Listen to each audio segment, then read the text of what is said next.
दोस्तों, आज हमारी स्टूडियो में एक ऐसी आवाज है जिन्होंने मनोज तिवारी, अक्षरा सिंह और स्वाति मिश्रा जैसे बड़े कलाकारों के साथ मंच शेयर किया हो। लेकिन इनकी ये बड़ी कहानी नहीं है। इनकी सबसे बड़ी कहानी ये है कि ये सिंगर बनना ही नहीं चाहते थे, लेकिन ऐसा क्या हुआ इनके साथ कि आज यह सिंगर बने हुए हैं। तो हम स्वागत करते हैं हमारे विंध्य के मशहूर गायक सत्यम तिवारी जी का। सत्यम तिवारी जी, आपका बहुत बहुत स्वागत है। बहुत बहुत धन्यवाद अमन जी। सबसे पहले अगर मैं 30 सेकंड में कहना चाहूं कि 30 सेकंड में सत्यम तिवारी जी कौन है, तो आप क्या कहेंगे? मैं बस पब्लिक का बनाया हुआ सिंगर हूँ, जिन्होंने मुझे गाना सिखाया, जिन्होंने मुझे बताया कि स्टेज में कैसे रहना। बस आप ही का दिया सब कुछ है, आप ही का बनाया सत्यम तिवारी है। ओके, सो आज हजारों लोगों को सत्यम तिवारी सिंगर के रूप में जानते हैं। आज कहीं ना कहीं विंध्य के सभी वो लोग सत्यम तिवारी को सिंगर के रूप में जानते हैं, लेकिन बहुत कम लोग ये जानते हैं कि सिंगर सत्यम तिवारी जी पहले गिटार बजाते थे। इसके पीछे की क्या कहानी है? इसके पीछे कहानी अमन जी, मैंने जब म्यूजिक की शुरुआत की तो मैंने स्टार्ट में गिटार ही पकड़ा। मैंने गिटार से शुरुआत की और इवेंट्स में मैं जाने लगा, गिटार प्ले करने लगा। तो सिंगर बनने के पीछे कहानी ये थी कि एक इवेंट था, उसमें जो हमारा मेन सिंगर था वो आया नहीं। तो जिस वजह से ऑर्गेनाइजर ने बोला तू भी तो थोड़ा बहुत गाता है, चलो आज गाओ स्टेज में, मंच तुम संभालो। उसके बाद मैंने उस प्रोग्राम में गाना गाया और उस प्रोग्राम को अच्छे से हिट किया। उसके बाद से मुझे ऐसा लगा कि अब ठीक है, गिटार के साथ सिंगिंग भी करना जरूरी है। उसके बाद से ये सिलसिला चालू हुआ और मैं गाना चालू किया कि बहुत सारे अपने गाने आए, उनको कंपोज किया, गाने लिखे और बहुत सारे एल्बम्स लॉन्च किए। उसके बाद से सफर चालू हुआ। मुझे आपके बारे में एक जानकारी और भी लगी है। जब आप पॉलिटेक्निक की पढ़ाई कर रहे थे, उस समय पढ़ाई कम होती थी और म्यूजिक ज्यादा होता था। जी, ये बात सही है। कभी कभी ऐसा होता था कि मैं क्लासेस बंक करके गिटार लेके दोस्तों के साथ कहीं बाहर जा रहा हूँ, आउट में जा रहा हूँ, वहां पर गिटार में बैठ के जैमिंग कर रहे हैं, गाना गा रहे हैं। एक छोटा सा ग्रुप बना के रखा था। तो पढ़ाई से ज्यादा तो मैंने म्यूजिक ही किया है कॉलेज टाइम में भी। आपकी सिंगिंग की फील्ड में जाने के बाद आपकी पहली कमाई कितनी हुई? 200 रुपये।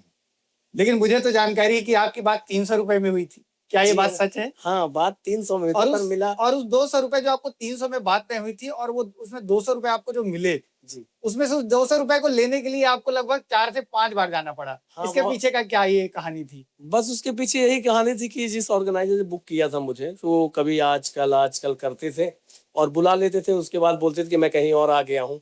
और 300 में बात की, फिर 200 रुपये मेरे को पहली पेमेंट दिए थे गिटार बजाने का। ओके, बस यही कहानी है इसी। जिनसे जिनके साथ ये घटना आपकी हुई, हम्म अगर आज वह आपको आपके सामने हो, हम्म। तो उस समय का क्या दृश्य होगा, क्या बातें होंगी? ऐसा कोई स्पेसिफिक नहीं है, हमेशा मिलते रहते हो। मैं उसी तरह नॉर्मल मिलता हूँ जैसे फर्स्ट टाइम मिला था, और काफी बार मिलते रहते हैं। ऐसा कुछ है नहीं। आप सिंगर बनना ही नहीं चाहते थे, फिर सिंगर कैसे बन गए? मैं पहले बताया तो मैं म्यूजिशियन था, मैं गिटार प्ले करता था। उसके बाद जो कहानी हुई, घटना हुई कि सिंगर नहीं है, उसके बाद से मैं सोचा कि मैं भी गा सकता हूँ यार, गाने बना सकता हूँ, लिख सकता हूँ, गा सकता हूँ। उसके बाद वो सफर चालू हुआ और मैंने काम चालू किया और काम अच्छा होता गया और मैं करता गया। फिर मैं एक्चुअल में अगर मैं कहूँ 20 से 25 सेकंड में आपको ये बताना हो कि उस दिन के इवेंट के स्टेज में ऐसा क्या हुआ था जिसके बाद आपने माइक को हाथ में पकड़ा? बस एकदम से मैं स्टेज में पहुंचा तो ऑर्गेनाइजर ने बोला कि आज मेन सिंगर आया नहीं है सत्यम, अब तुम ही को गाना पड़ेगा जो कुछ भी है। एक फीमेल सिंगर थी, हम कहा इसलिए सर कोई बात नहीं, हम दोनों लोग साथ में गाते हैं। और फिर गाना चालू किया। पहली बार जब माइक आपने हाथ में पकड़ा, उस समय डर ज्यादा था या भरोसा? थोड़ा बहुत तो डर था, क्योंकि मैं गाना उससे पहले कभी ऐसा ज्यादा स्टेज में माइक में नहीं गाया था। कभी कभी स्कूल वगैरह में ट्राई करता था, बस गिटार प्ले बहुत सारा किया था। या स्टेज में रहा मैं साल भर, लगभग 8 महीने, साल भर स्टेज में मैंने काम कर लिया था गिटार में। उसके बाद अगर माइक पकड़ा दिया तो इतना ज्यादा हेजिटेशन नहीं था, भरोसा था कि हाँ चलो मैं गा लूंगा। ऑडियंस का पहला रिएक्शन देखकर मन में क्या आया? मुझे तो ऐसा फील हुआ कि उनको पसंद आ रहा है। उसके बाद मैंने लगातार बहुत सारे गाने गाए। और जब आपको ऑडियंस रोके ना, आप गाना गा रहे हैं, बीच में कोई इंटरप्ट ना करे, तो मान लीजिए कि प्रोग्राम आपका अच्छा ही जा रहा है और भी फरमाइशें आ रही है, कुछ इनाम भी आते हैं हमारे जो कल्चर में चलता है, ये सब थी। अगर उस रात या उस इवेंट में सिंगर ने धोखा नहीं दिया होता तो आज सत्यम तिवारी कहाँ होते? मैं पॉलिटेक्निक था, उसके बाद मैंने इंजीनियरिंग भी किया था, पर इंटरेस्ट उसमें ज्यादा होता। मतलब बचपन से ही हाँ सिंगिंग के लिए ही इंटरेस्ट? हाँ, म्यूजिक था। मम्मी मेरी गाती है, फैमिली में मेरी नानी लोग, जो मम्मी का मायका पक्ष है, बहुत सारे लोग गाना गाते हैं। मम्मी गाती है, सिस्टर गाती है, तो कहीं ना कहीं वो हमारी जीन्स में थोड़ा बहुत है म्यूजिक। बातें तो इतनी सारी हो गई, जी। लेकिन इन बातों में अगर मैं आपको कहूं, बिना किसी म्यूजिक के, बिना किसी तैयारी के, अगर सत्यम तिवारी जी को, ऑडियंस को कोई अपना एक वायरल गाना सुनाना हो, तो कौन सा गाना होगा? बस पिछले साल एक गाना मैंने लॉन्च किया था। एक हमारी टीम थी, सतना की टीम थी पूरी, उसके साथ एक गाना लॉन्च किया था। देख के धोखा मर गया बघेल खंड के छोरा, देख के धोखा मर गया बघेल खंड के छोरा। एक ये गाना मैंने बनाया था। उसके बाद बहुत सारे गाने हैं जो चले हैं। बिल्कुल। तो इन गानों के पीछे की क्या कहानी थी? ये गाना मेरे पास एक फोन आया, लड़का था सुभाष। उसने मुझे कॉल किया कि भैया मुझे एक गाना चाहिए। मैं बोला कैसा गाना चाहिए? बोला कि दो लड़के हैं, दो तीन लड़के हैं, और कुछ ऐसा रोमांटिक सा गाना बना के दीजिए जो एक थोड़ा पॉप में हो और रीवा को रिलेट भी करता हो, हमारे बिंदे को प्रेजेंट करता हो। तो बस मैं से क्या, एक्चुअली मेरे को गाने लिखने में तब मजा आता है जब मैं ड्राइव कर रहा होता हूँ। वो अच्छे अच्छे थॉट्स आते हैं, पता नहीं गाने अपने आप से आते। तो मेरे पास एक लाइन आई, बघेल खंड का छोरा। तो मैंने बोला चलो इसको ऐड करके कुछ बनाते। फिर मैंने एक गाना बनाया कि देखा देखा हॉट है बिटिया, रूप रंग है गोरा। गाना रिलीज होने के बाद क्या आपको ऐसा लगा था कि ऑडियंस को ये गाना पसंद आएगा? हाँ बिल्कुल लगा था, क्योंकि मैंने उसमें मेहनत की थी, गाने में काम किया था। स्वाति मिश्रा जी के साथ पहला स्टेज आपने शेयर किया, जी। वो आपकी पहली मुलाकात कैसी थी? बहुत अच्छी थी मुलाकात। बहुत मतलब शानदार सिंगर है, बहुत ही अच्छी डाउन टू अर्थ सिंगर है। मेरी बहन है अनामिका त्रिपाठी जी, उनके थ्रू मैं गोरखपुर में मिला था उनसे फर्स्ट टाइम, उन्हीं के शो में। तो अच्छी मुलाकात थी, बहुत अच्छा इवेंट था वो। अक्षरा सिंह, मनोज तिवारी जैसे बड़े कलाकारों के साथ आपने काम किया है, आपको वहां से क्या सीख मिली?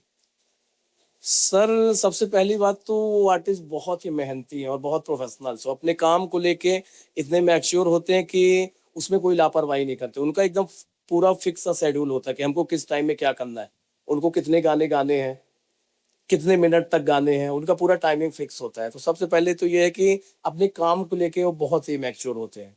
बहुत बड़ी सीख मिली उनसे, और हम भी थोड़ा बहुत उनको फॉलो करते हैं कहीं ना कहीं उनकी चीजों को लेके। आज के समय में कला क्षेत्र में ज्यादातर लड़के, हर, अब मैं अगर बात करूं तो हर दूसरा लड़का कला क्षेत्र में जाना चाहता है, और आज के समय में अगर मैं कहूं कि हर दूसरा लड़का सिंगर बनना चाहता है, तो उसके लिए आप क्या कहना चाहेंगे, या उसकी सबसे बड़ी गलती क्या हो सकती है? देखिए, अगर कोई भी लड़का या कोई भी लड़की है जो 18-20 साल से है, इसी उम्र से तो ये सब सारी चीजें चालू करते हैं गाना। आजकल तो बचपन से भी लोग प्रयास करते हैं, पर बहुत सारे लोग क्या है कि जो सोचते कि मैं अब 18-20 के बाद वो रील्स देखे या कहीं भी वीडियोस देखे, उसके बाद सोचते कि मैं सिंगर बन जाऊं या फिर मैं डांसर बन जाऊं। तो उनके लिए सबसे बड़ी सीख मेरी तरफ से सलाह ये है कि पहले आप अच्छे से सीखें और उसके बाद उस चीज को एग्जीक्यूट करें, तो उसका रिजल्ट ज्यादा अच्छा आएगा, पॉजिटिव रिजल्ट होगा। टैलेंट ज्यादा जरूरी है या फिर मार्केटिंग? देखिए, ये दोनों एक दूसरे के पूरक, ठीक है। टैलेंट आपके पास है तब तो आप उसकी मार्केटिंग कर पाओगे, अगर बिल्कुल। टैलेंट नहीं तो मार्केटिंग किस चीज की करोगे? तो पहले तो अपना टैलेंट को सामने लेके आए, मार्केटिंग तो हो जाएगी। मार्केटिंग अपने आप हो जाए। बिल्कुल। बघेली भाषा की बात करूं मैं, या बघेली भाषा में गानों को लेके म्यूजिक की बात करूं, तो आप कैसा फ्यूचर देखते हैं? बघेली के लिए मैंने जितने भी गाने बनाए हैं सर, है ना, तो जो भी मेरे अभी तक गाने आए बघेली में, वो काफी अच्छे चले। मैंने देखा कि हमारे विंध्य की, रीवा, सतना, सीधी और ये सिगरौली, शहडोल एरिया की जितनी भी पब्लिक है, वो इन गानों को काफी पसंद करती है। क्या है कि जब हम अपन बघेली लैंग्वेज को लेके कुछ अच्छा म्यूजिक बनाते हैं या उसको सेटल म्यूजिक में देते हैं, तो पब्लिक पसंद करती है, अच्छा रिस्पॉन्स करती है। हमें अभी जानकारी ये भी लगी है कि सत्यम तिवारी जी के आने वाले समय में 10 बघेली फोक सॉन्ग भी आने वाले हैं। हाँ, मैंने फैंस को उसमें क्या सुनने को मिलेगा, फैंस को क्या नया आएगा? मैंने बहुत सारी चीजें इसमें नई डालने की कोशिश की है। जैसे अभी तक अपन बहुत लिमिटेड एडिशन में क्या कि बहुत सारे कम इंस्ट्रूमेंट्स में अपने बघेली गाने सुनते थे। अब मैंने इन बघेली गानों में क्या थोड़ा जैज पैटर्न में, जैसे ड्रम, इलेक्ट्रिक गिटार और भी कई तरह के बेस गिटार्स हैं, उनको यूज करके ये बघेली के फोक गाने बनाए हैं। और जो कि रीवा और विंध्य की धरती को ये रिलेट करते हैं, हमारे पारंपरिक गीत हैं। तो इनको जब हम इम्प्रोवाइज करके पब्लिक के बीच में एक नए तरीके से प्रेजेंट करेंगे, तो मेरी आशा यही है कि लोग पसंद करेंगे इसको। बिल्कुल, लोग पसंद करेंगे, लोगों का ढेर सारा आपको प्यार भी मिलेगा। और हम सभी विंध्य क्षेत्र वासियों से और सभी ऑडियंस से भी कहना चाहेंगे कि आप लोग भी सत्यम तिवारी जी के एक बार जाएं और इनके गानों को सुने। इनके सभी डिजिटल प्लेटफॉर्म पे इनके गाने आए हुए हैं। अब मेरा जो आखिरी और अंतिम सवाल है, अगर आज आपके सामने 18 साल का सत्यम खड़ा हो हाँ। तो आप उसको क्या सीख देना चाहेंगे? सर ऐसा कुछ मैं ज्यादा तो बोलूंगा नहीं, पर मैं यही बोलूंगा कि अगर 18 साल का सत्यम खड़ा है तो वो उतनी मेहनत करे कि जो अपना फ्यूचर वो सेटल कर पाए, और अपना एक परफेक्ट जोन, अपना परफेक्ट टेक्निक के साथ अपने कार्यों को करे, अपने कामों को करे, बिल्कुल। जिससे एक अच्छे आयाम तक पहुंच पाए। बिल्कुल। तो सत्यम तिवारी जी, आज आप हमारे पॉडकास्ट में आए, तो हमारी पूरी टीजी टीम की तरफ से आपको बहुत-बहुत धन्यवाद कि आप हमारे इस पॉडकास्ट को ज्वाइन थैंक यू किया सर। आपने। और साथ ही हम आपके उज्जवल भविष्य की कामना करते हैं। थैंक यू, और हम बहुत सभी अपने ऑडियंस और सभी अपने दोस्तों से भी कहना चाहते हैं कि आप सब लोग को भी अगर लगता है कि किसी गाँव में अगर कोई ऐसा टैलेंट छुपा है, तो उसको बढ़-चढ़ कर आप लोग सपोर्ट करिए, उसको आगे तक पहुँचाइए। हमारी द जुगाड़ू एक्सप्रेस की जो हमारी टीम है, ये हमेशा आप लोगों के लिए डेडिकेटेड है। आप लोगों का अगर कोई भी ऐसा टैलेंट है तो आप हमसे संपर्क करें, और अगर आपको ये पॉडकास्ट पसंद आया है तो लोगों तक शेयर ज़रूर करें। बहुत-बहुत धन्यवाद।